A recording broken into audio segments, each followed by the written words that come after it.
Welcome to the Growth Over Grades podcast, a show connecting you with thought leaders, pioneers, and change agents who are leading the charge to support schools and districts in making the shift toward competency-based education and to promote growth over grades. I'm Jordan Lewis, and on the show today, we have Antonia Rudenstine, the founder and executive director of reDesign. Antonia is a powerhouse in the world of education design, bringing decades of experience that began in the high school classroom and evolved into helping launch over 30 new public school models. As the leader of reDesign, she has become a primary architect for state and district transformation, focusing in on future-ready competencies, relevant learning, and student agency. Her organization was recently recognized with a $10 million social impact grant to further its mission of creating humanizing, equitable learning environments. Antonia holds both an Ed.App and Ed.B from the Harvard Graduate School of Education. In this episode, we tackle the monumental mountain of systems transformation as Antonia explains why leaders must reframe the shift to competence-based education as a pedagogy and learning conversation rather than a rush towards new grading and tracking systems.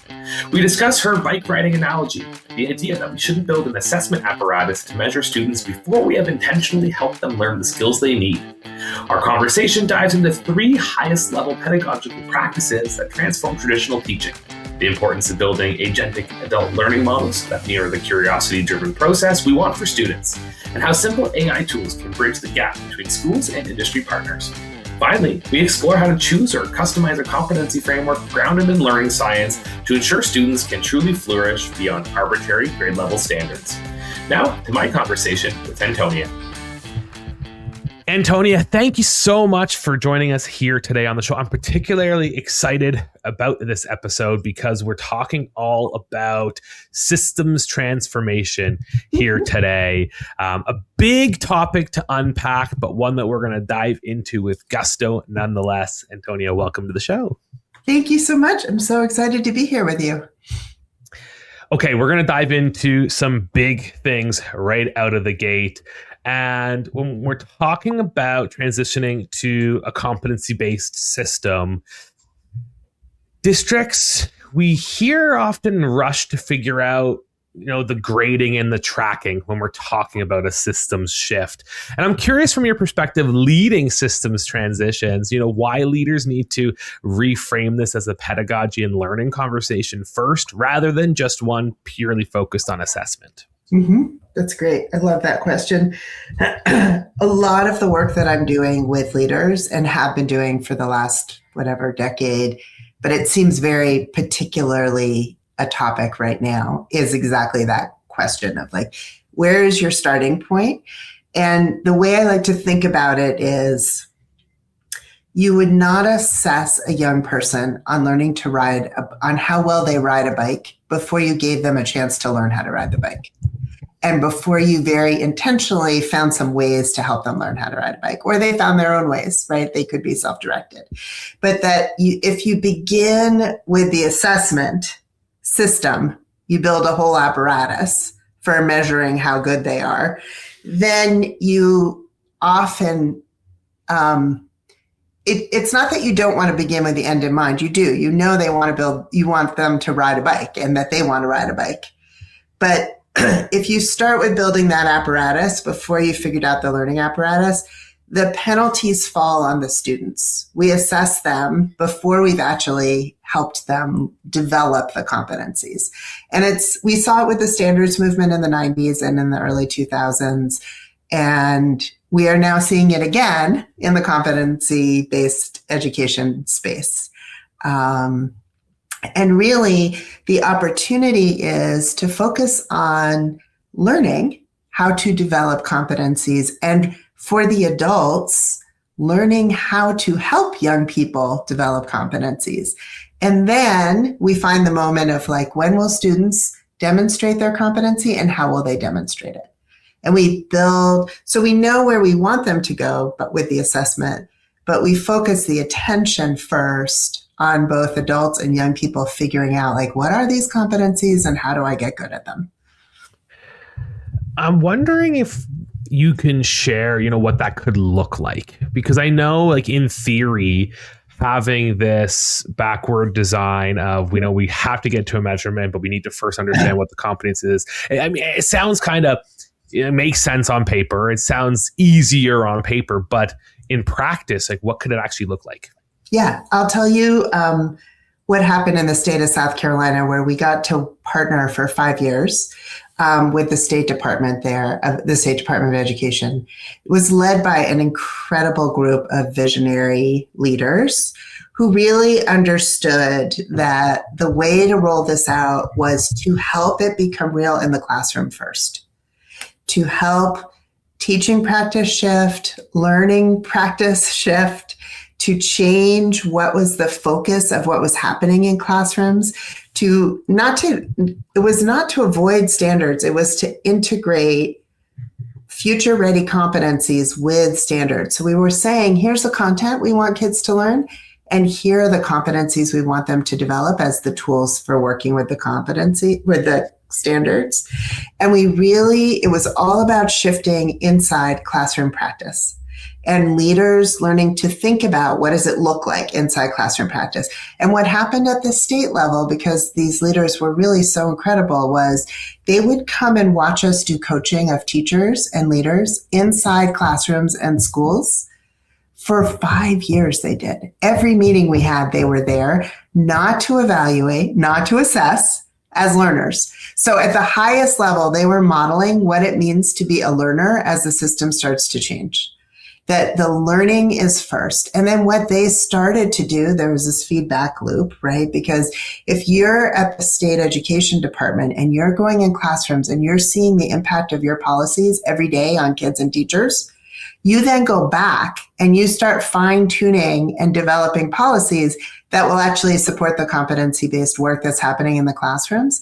So now they were very unique because they could really take on the idea that as adult learners, they were going to be in a learner mindset, not evaluative, not assessment.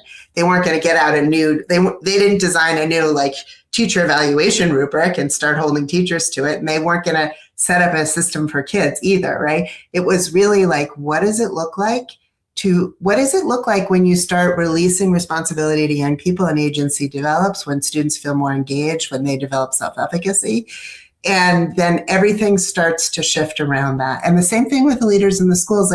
The leaders we worked with joined the pilot because they had that mindset. Now, the state had a lot of other ideas as well.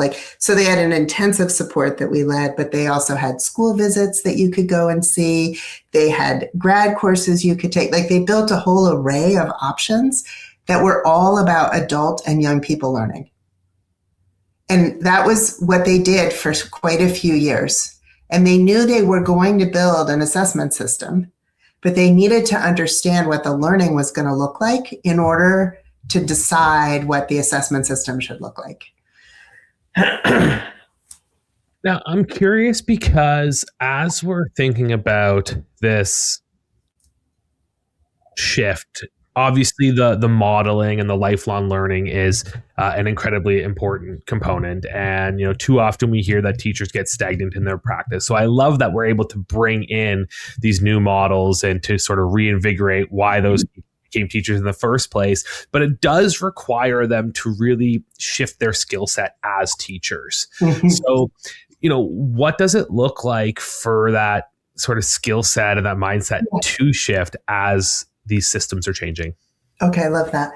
So it's actually the pedagogical practice is not that different. When I talk to leaders about what we have learned to be the highest leverage pedagogical practices, they're like, well, that's just good teaching. And I'm like, yep, that is just good teaching. But the focus of that good teaching is different. So what we work on, the highest leverage things are what we call explicit skill and strategy instruction, which is literally finding ways to make your own thinking visible to young people around the competencies. The second thing is conferring with students, talking with them every day, every 2 days about what it is they're learning, checking their understanding deeply, and then building new ways to continue their development, right? I'll loop this all around to the focus in a second. And then the third thing, the third thing we work on a lot with people is what we call expanded talk opportunities. So moving the emphasis from teachers presenting to students engaging with each other around big ideas and important things. Now, what's different? Most good teachers will say, well, I do that all the time. That's what good practice is. Yes, except when you're in a developing of competency mode, the focus of all those things is the specific competency skills. So it's not a lecture, it's not a presentation of content, it's not even necessarily like the frameworks of history or the frameworks of science. You do those things. Those are all really important. But what you really do is make sure students have these skills, these competency-based skills that they can use to access all that information. And that's the shift that is really different for most teachers and leaders. And it's technical. That's not a kind of, let me riff around on this stuff. Like there's real technical expertise, and it's why having a really good competency framework matters. Right. Before we start speaking a bit about broader system shifts, hearing you talk through this focus, I think the most important call out too is that it's not super different than what teachers are doing today. Like, I feel there's this stigma that it's a monumental mountain to climb to start shifting to these systems. But it's just a smaller focus shift that we're seeing once a good framework has been adapted for the teacher to start shifting those. But like, what does it look like for the learner as these systems start shifting? Because I can imagine it would be really challenging for a student if they've been in an existing ecosystem for 5-10 years to all of a sudden be faced with this shift as well. Yeah. So yes. And one thing is young people are much faster to adapt than adults. And so, yes, it feels like a monumental shift, or it can, depending on how it's rolled out. If you start with the learning part and not with the assessment part, it's not as scary a shift because you haven't put some high stakes thing on them, right? Like, and the biggest shift, and this is the monumental mountain, but it doesn't have to take a long time. It just is a big shift, is mindset shifts. So we have to change mindsets around what do we think smart is? What do we think intelligence is? In the current system, like students who complete work quickly and don't need to revise a lot are the competent ones, right? They're the smart ones. They're the intelligent ones. They get the A. The kids who show like they're doing lots of effort are the ones who are considered like those are our A students, right? Like there's certain signals we've developed in our system to identify who the learners are that are sort of our A students or whatever we use to classify our students. In a competency-based system, a lot of that stuff doesn't actually count for that much. It doesn't mean you don't praise it or tell young people they're doing some good things when they do those things. That's not what I'm saying. But in a system that's competency-based, once you are competent, you're competent. And so once you can ride the bike, it doesn't matter if it took you 12 times to figure out balance or 212 times to figure out balance. You ride the bike and you're competent. And there's no like you get a D because it took you 212 tries and we averaged them all together and that's a D or a C. You're just competent. That's a big mindset shift, right? Like in our system, we do a lot of like, well, if it takes you longer and you have to try more, you're not as competent. It's kind of a crazy thing. Like you have the perseverance and persistence to stay with something. And that is actually considered a negative in our field of learning, our field of learning. The more you don't have to learn, the better you are. Like, right? So that's one of the big mind shifts. And it's a mind shift for kids as well as for adults. Like kids think they're not as smart as the fast kids, right? Right. So, right? Like we have, I don't mean slow intelligence. I mean kids who take longer to get something.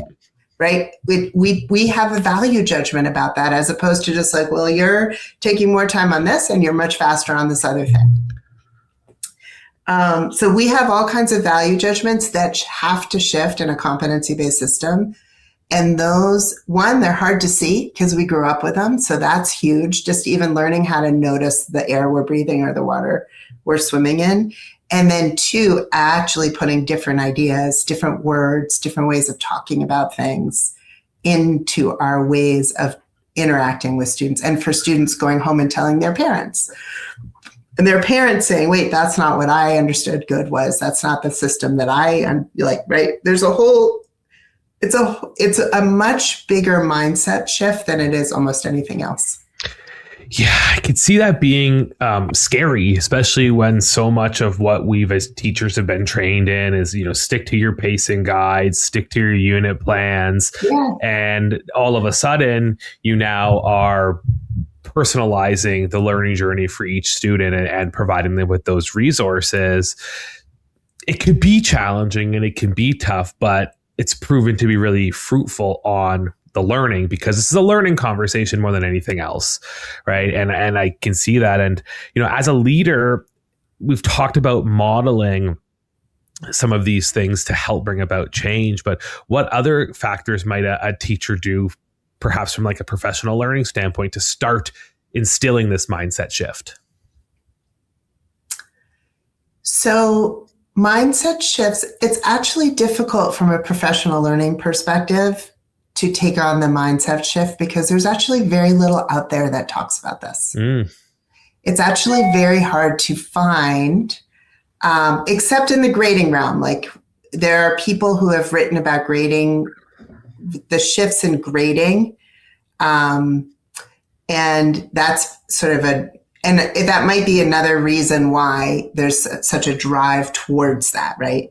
But there's much less that's written about the shifts in culture, the shifts in learning, the shifts in thinking about what intelligence is, or what it means to try hard, or what it means to become competent. There's actually a shockingly little amount available for a field that's been around now for, a good 15 to 20 years. There's just such an overemphasis on assessing.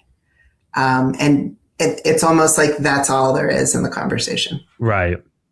So do you have any advice if I was a teacher and I raised my hand to it? Like, I was a traditional teacher before I made the shift over into technology, and I'm being asked, supported with this mindset shift. Like, where do I begin my journey if there isn't great structured professional systems that are available to me? Yeah. So at reDesign, we have developed a whole cadre of resources that are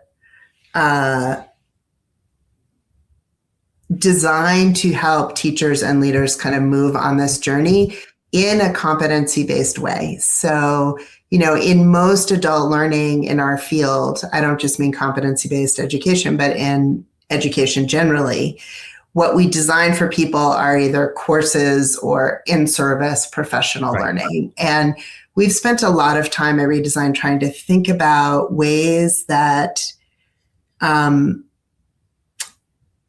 we can design learning for adults, or ways that the field needs to think about learning for adults that mirrors much more what the learning process of agentic learners actually looks like, which means, like, if you think about when Google was still a thing a year ago, 2 years ago, I don't mean the organization, I mean Googling something, and you would do a search, like, you dip in and dip out of things, right?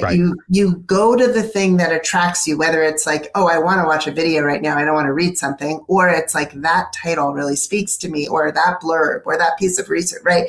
Like, as an agentic adult learner, you're constantly in dialogue with what's available to you and taking it in and making your own meaning of it and experimenting. And so it is my professional belief that that is much more what adult learning should look like in our field, given that we are in the field of education. And that is what adults all over the world do all the time when they have something they need to learn, right? And sometimes you enroll yourself in a course, and sometimes you enroll yourself in a workshop, of course. But a lot of the time, people are just out there like sifting through what's available and figuring out what to do with it.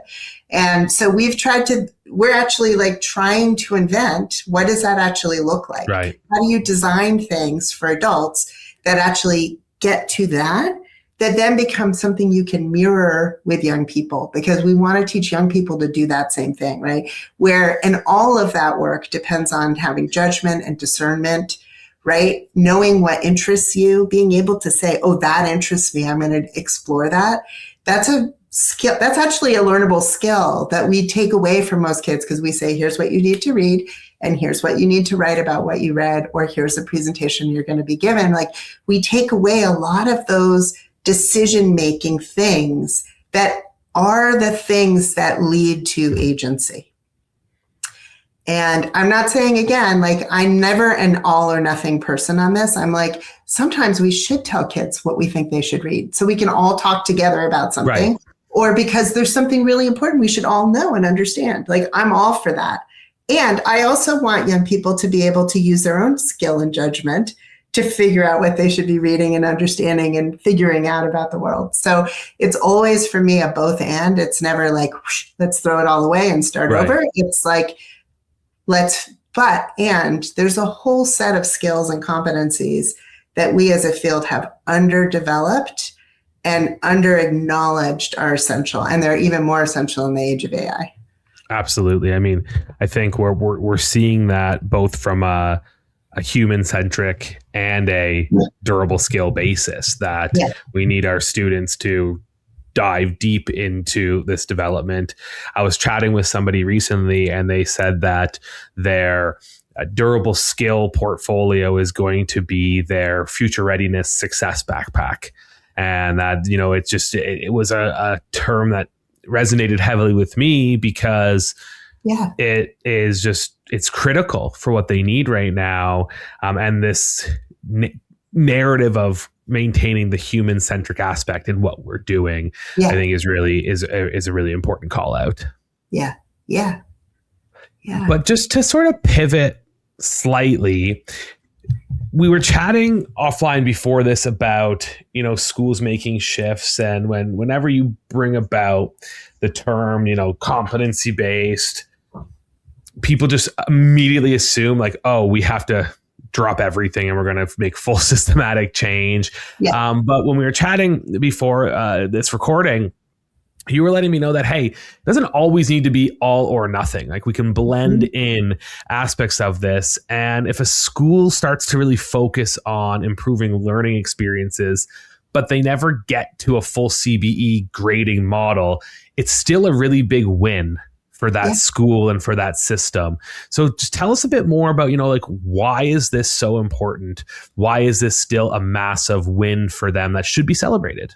Yeah. So, in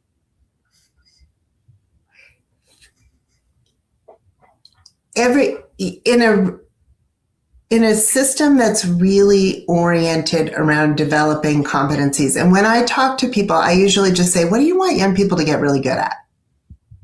To me, that's the meaning of competency-based education. We are getting competent at a certain set of things. And we should all be able to say what those things are that our students are getting good at, right? And often we can't. It's sort of diffuse. We know they're getting good at some things. We can't name exactly what they are. Sometimes they're really school-based things and they don't have a lot of relevance or weight outside of the building. So there's lots of different things that are going into effect here. But what I would say is, inside, if you really if you're just at the level of a classroom, even not even a school, and you say to yourself, what are the skills my students are going to get really good at this year? you have immediately already, and not a list of 100 standards, right? That's a different thing. I'm not talking about that. I'm talking about, I want my students to be able to develop a craft of writing. I want my students to be able to engage and critique different perspectives. I want my students to be able to find something that's inspiring to them and do something with that. Like this is the kind of thing I'm talking about that has real world relevance, right? Whether it's your own personal learning journey or in your job. And that you then, if you start orienting, or one starts orienting a classroom around that, all of a sudden the kinds of conversations one has about what's happening is really, really different. And if a student at the end of a year has a writing craft and can name elements of craft and can play with craft, they have figured out ways to express themselves that then will manifest also in spoken language, will manifest also if they end up in video or multimedia or any other, right? Or even art. Like they will understand something about how things are created that has transdisciplinary power, right? And real world power. So to me, that's a win. I don't really care if you then figure out, I mean, I do care that you figure out how to reward and acknowledge and assess that. I do care about that. But if a school doesn't get to that, I still think it's a huge win. It's a huge win, right? And if you start building learning experiences where students are playing with language and playing with words and revising and talking to each other about how, what does this say to you? And here's my audience. And I figured out how to talk to this audience, but not that audience. Like you are in some really deep, exciting conversations at that point. That to me is a win, whether you have a high stakes test at the end or not. And I hope you don't have stakes at the end of that. But to me, that's the win. And then if you could figure out how to extrapolate that across a building or a system, then you're up to something really powerful. And it just kind of brings it full circle to what you were mentioning earlier around the focus being different with the skill set of teachers today. And one of the takeaways was it just really supports the talking with kids about their learning and about their ambition, because if you're a teacher and you don't know or can't name what it is that you want the student to be able to develop in your class, well, then you got to go and talk to the kids to learn that. Right. And now the tone of the classroom is shifting because you're no longer just a peer dispenser at the beginning of that lesson. You're now a collaborator with those students in developing that agency. Right. Yeah. And I imagine it has amazing benefits from student engagement as well. Like, how have you been seeing this get students more engaged in their learning? Are you seeing it being a really kind of big pivot point for those students? Yes. So it is, we're not a research organization. And so the research that we collect, although we feel good about it, I don't stand behind it as like authentic, validated research, right? But we do observe students, we do survey students, we do interview students, we do focus groups with students. It's usually very small data sets, which is part of the issue, right? And it's not across lots of different sites and control groups, et cetera. So, but what I would say is when those conversations what we do notice are very significant shifts in a sense of self-efficacy and a sense of engagement. And students can talk pretty explicitly. Like we often ask them, before we did this and now, right? Before and now, before and after. And often what they will talk about is like that, initially when the teacher asked me to figure out what my own topic was, I was like, you're the teacher, you tell me.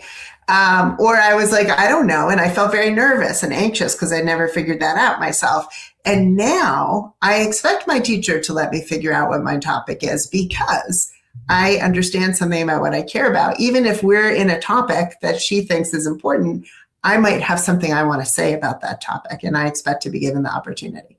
That's like very dramatic in a 6-month period or an 8-month period for a young person to move through. That takes very skillful practice on the part of the teacher to have created a safe enough bridge for a student to walk across. You can't just dump that on a kid and say, you're free now, figure it out. That's the development of real competency. And it's not an accident. And it doesn't just happen by assigning something. Like, that's actually really beautiful practice in action. Yeah. And hearing that just makes me think of, there's stories like these all across the country that you can tap into to explore. And we need more educators to share their story, because there are beautiful examples of how this is changing practice. You're walking into a classroom and students aren't on their phones. That's a big one that I noted and noticed when I went to do a school visit recently. And whether or not you allow cell phones in your classroom or not, technology as a whole, the students are all engaged in their learning, because it's something that it matters to them with the problem that they're presented and supported in solving. So they're engaged. And what they're finding is that the attendance issues are lessening because students want to be there, because it's things that they actually care about. And when they move through this massive, this learning progression, and then you ask the student what they did, their answers are so much more detailed. They're articulate about not only the project or task that they had, but what they learned along the way through that metacognitive cycle. And it's really amazing, because to me, Antonia, a big shift that I'm seeing is we're stopping to the trend of kind of thinking that kids can't do it. Especially for younger students that I see, where it's like, oh, we can't give students agency to navigate their own project. They're only in 5th grade, right? They're too young to do that. And we're putting these sort of arbitrary limits on students that I see these shifts completely erasing. Yeah. I had an amazing experience on just this Saturday night. I went to a concert. I live in Boston, of the Boston Philharmonic Youth Orchestra, young people ages 11 to 22, 11. And they were playing unbelievably challenging music. They played a piece by Copland, an orchestral piece by Copland that most adult orchestras, professional orchestras, will never play because it's so challenging. And and it's a free tuition orchestra because they don't want to keep any young person out of it. One of the young people drives 5 hours from New Jersey to be part of this orchestra every week. The quality of the play was incredible. And they had a famous jazz musician there from Japan. And they played a Gershwin piece, and he did this whole riff. And the main point I want to come to is he then was asked to do encores, and he called a young woman bass player out from the back of the basses up to play with riff with him, like in front of all of Symphony Hall, 16 years old, from Brazil. And she was amazing. And she took the stage like, of course I'd belong here with this musician. Like, why wouldn't I belong here with him? Not in an arrogant way, but in a way of competence, like beautiful competence. And she was unbelievable. And then he called a trumpet player up, and they riffed on another piece. And again, like, he's probably 20. He grew up in Boston and had been in the orchestra for a few years. And again, they played, and he riffed, and he was stunningly like, it was shocking how they were just, and I honestly felt nostalgic through the whole evening because it was beautiful and moving and amazing. And most people will walk away saying, these are really unusual, talented young people, which is true, right? And also, they have been allowed to practice their craft 10, 15, 20 hours a week for years. Right. right? They didn't just wake up and be good at trumpet or bass or even just do a little bit of it, right? Like they have a passion and they have been permitted to follow their passion in a way that school's not designed to. And I was sitting there watching them and thinking like, I bet they have to go to school and take like a beginning, whatever, art class to get their elective credit, right? So that somebody can check a box off somewhere on their report card so they can graduate. Meanwhile, like this is happening in the whole rest of their life. That is like unbelievable. And, you know, and maybe they love their art class, which is awesome. I want them to love it if they love it.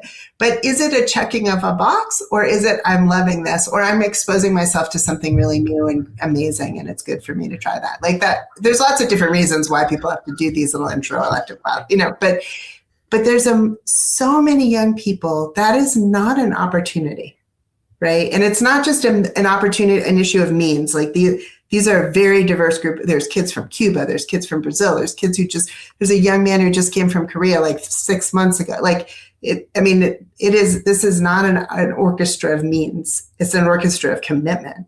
And that is like, we're so organized around everybody doing the same thing all the time to the same exact level. Everybody's got to get to calculus. Everybody's got to do English 9, 10, 11, 12. Everybody's got to do bio and earth science. Everybody's got it, right? Like, why is that? Why is that? That is not, if we look at the results of where our graduates are ending up in the world, that's not actually we're not succeeding with that strategy. Right.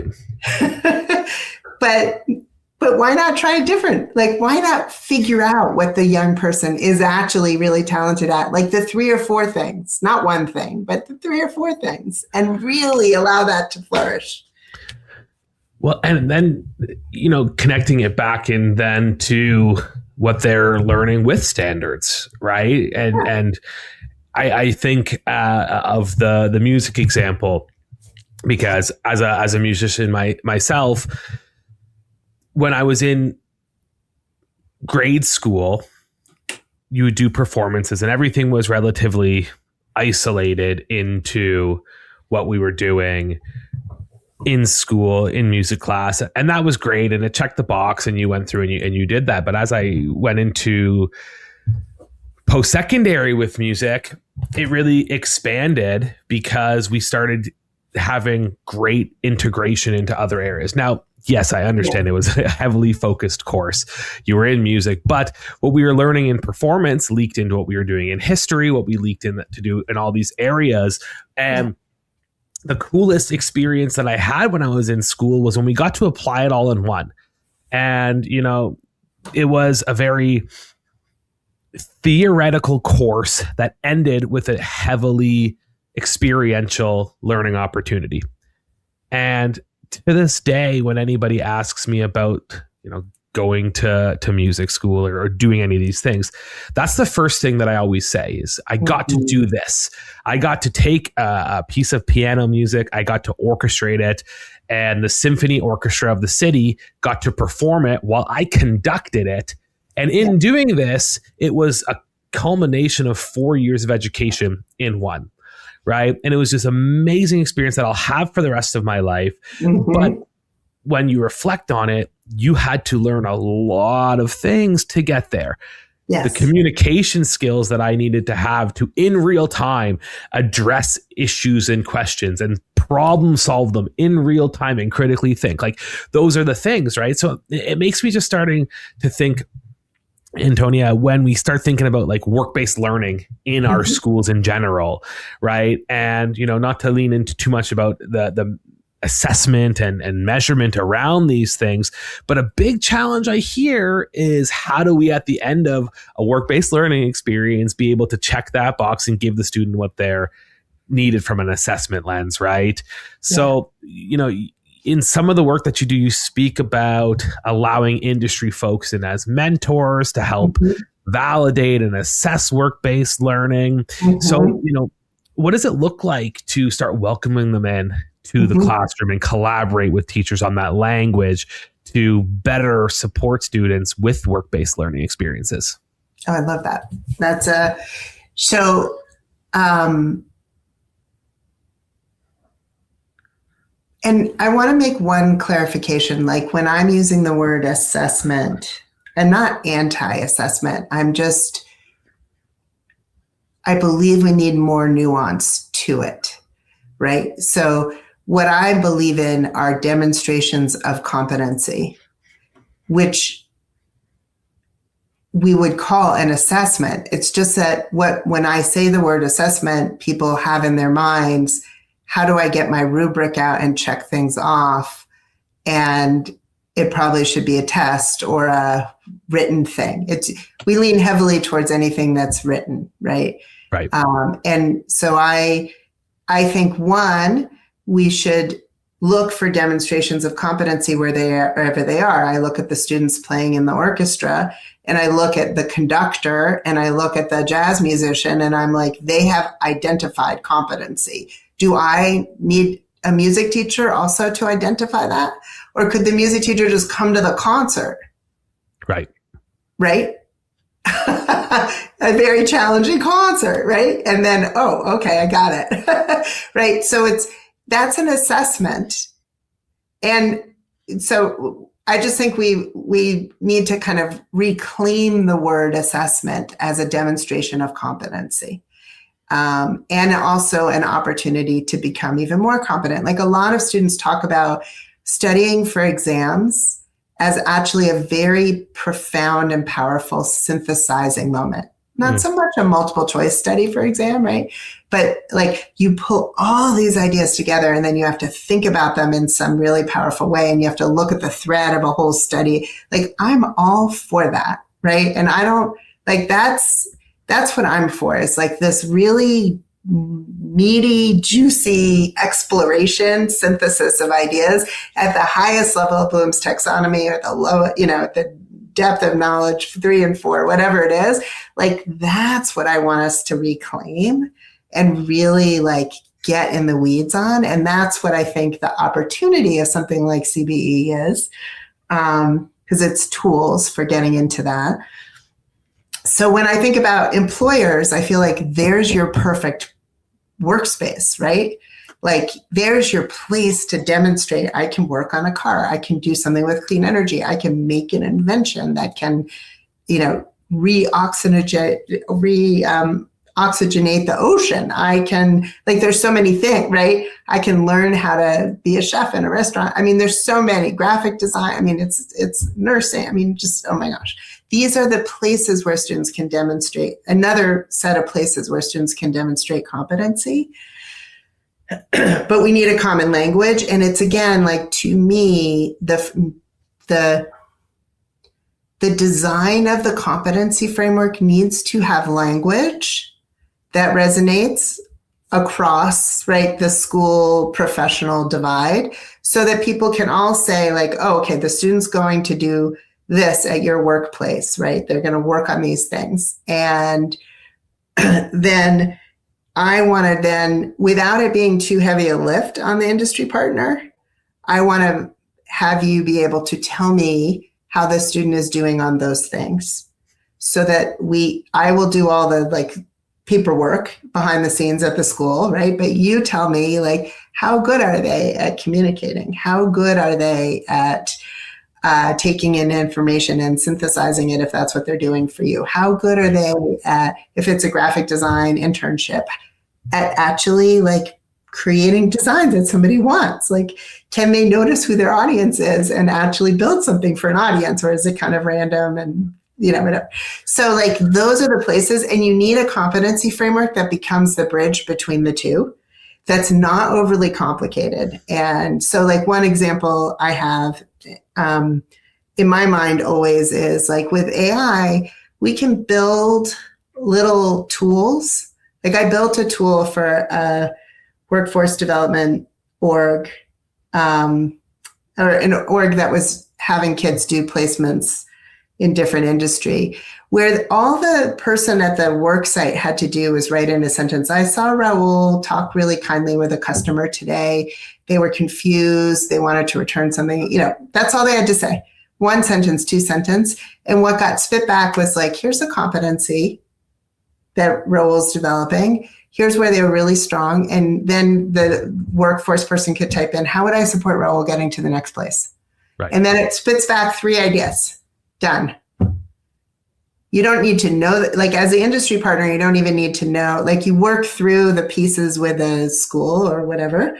And then it's set, and then you can, like AI can really help us build these bridges in some powerful, simple ways that are not overly burdensome for anybody on either end of the student, right? And the student can write in their own interpretation of like, I helped this customer and I was actually really frustrated, but I didn't let her know about it, right? Because she was annoying because she kept, right? Like you can build, and they're simple. Like these are free, simple tools that, took me an hour and a half to build the things. So I think these can become really powerful ways that you can build the bridge from the inside the school to the outside the school.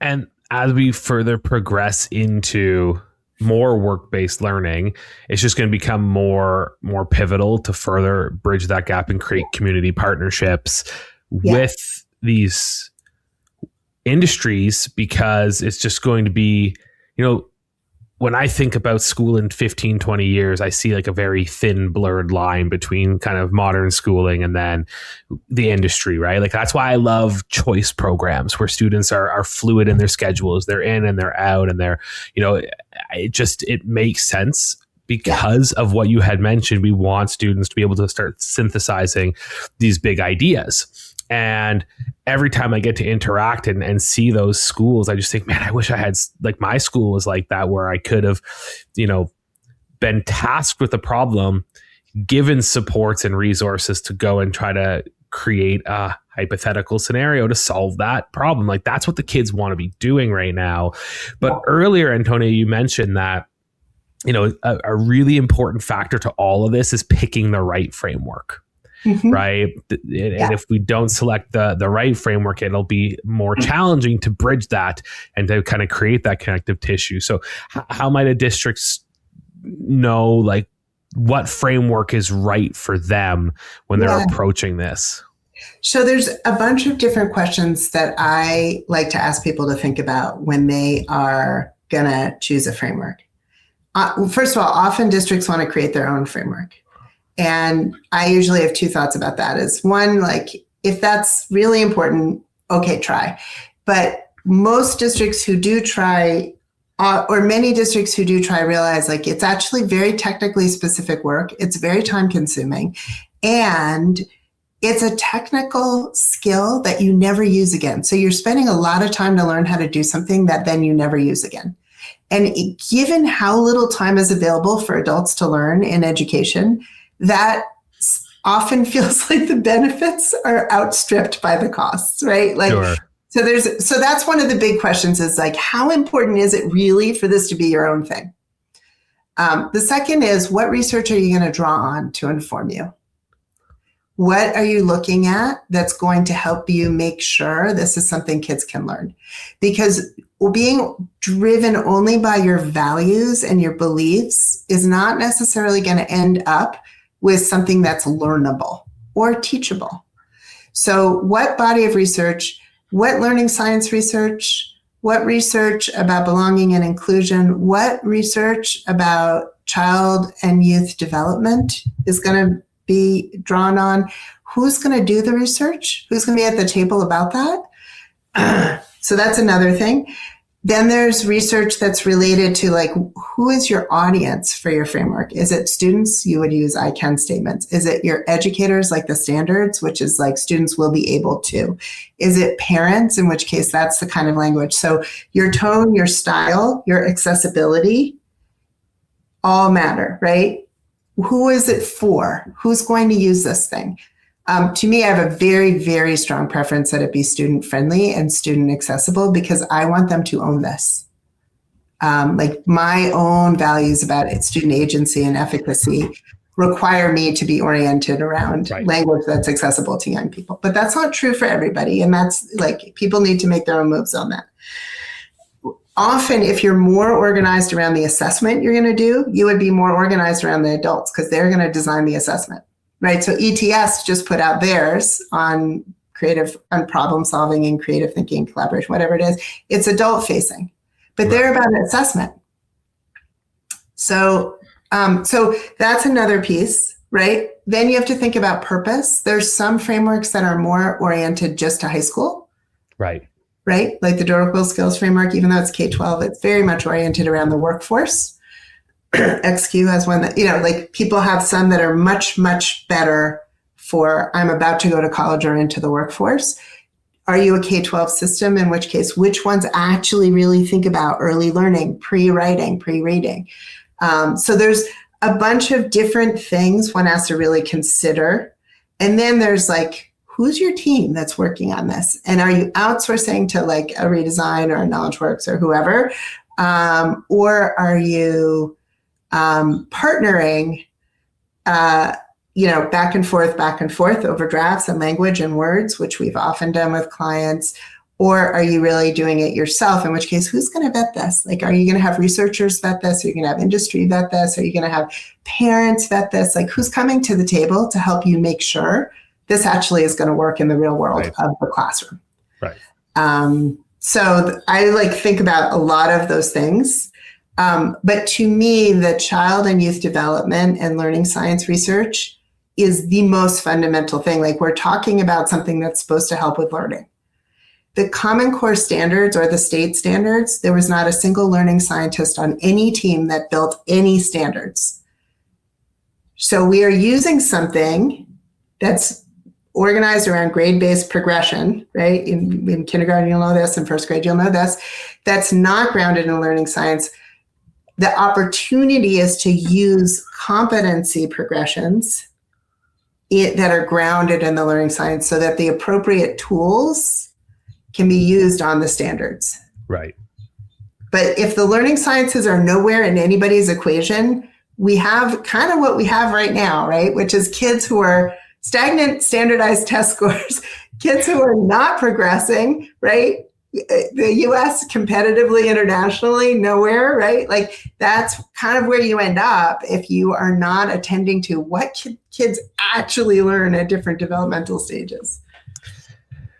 For the listeners that are thinking, okay, that seems like a really big challenge to create something myself, I direct you to the Future 9 framework by reDesign, because it's just what I love about the framework that reDesign has created is there's 9 competencies, so it's not crazy overwhelming. I think first and foremost, right? Like, there's the 9 key structures, which I think is really important.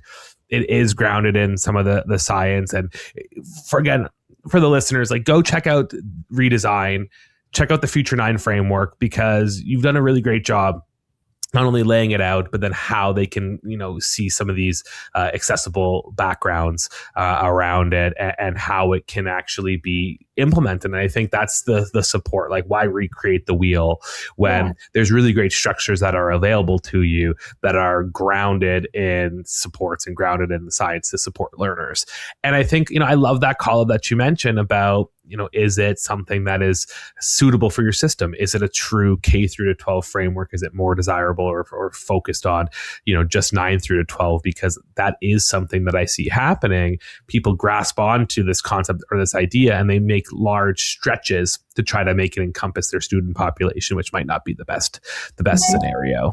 Yeah. I want to thank you for mentioning the Future 9. Obviously, I feel very excited about our framework. I also am really clear when I talk with people about it, which is it does do all the things that I said. It is research-based. It does take the learning sciences into account. It takes, research about what works in schools and what works in the real world into account. And then the other thing is I take it as a starting place for districts. So often it's an open source resource. It doesn't cost anything. And often I will send people a CSV doc or a slide deck that they can adapt to their context. So that I hold it as a place to start, so people don't have to start from zero or reinvent the wheel. And I get excited when people notice. I just had an amazing conversation with a young educator who's going to start a school for refugees in Rwanda. And he's taking the Future 9 as his foundation, but his school is going to have like very, very high level sports. And he's identified all these places in the Future 9 where it doesn't actually work for that part. Like it works, but then there's these gaps. And so he and I work on like, how do we integrate some new things? Like he's noticed gaps. And that's like the beauty of having an open source doc, right? Like we're going to build something for him that actually fits where he's identified very particular things that we hadn't noticed. So that's like that's fun. That's exciting. Well, and I think it's a really important call for every single system. And, when you get to the Future 9 website, you have, 2 pathways clearly labeled, right? Adapt the framework as is or customize it for your context, right? And I think that's a big factor that folks need to just be cognizant or aware of or willing to dive in is, your learning community best. And it's great to have a foundation, but things can always be further customized, further tweaked to your context. Yeah. But the foundation is laid. And I think that's a big thing because it takes a lot of the scary, the scary starting place away and lets you start doing the work, right? And that's the biggest thing that we kind of bring it all full circle is, it's doing the same work slightly different with a different focus. And this gives you the entry point without recreating the wheel in a really, really important and accessible way. Yeah. That's what we hope. As we wrap up our conversation today, $1 million question here for you, Antonia. How do you see system shifts toward competency-based education supporting a better future for our K-12 systems? I mean, I do think like asking oneself the question of what should our young people get really good at allows for really powerful wrestling for adults.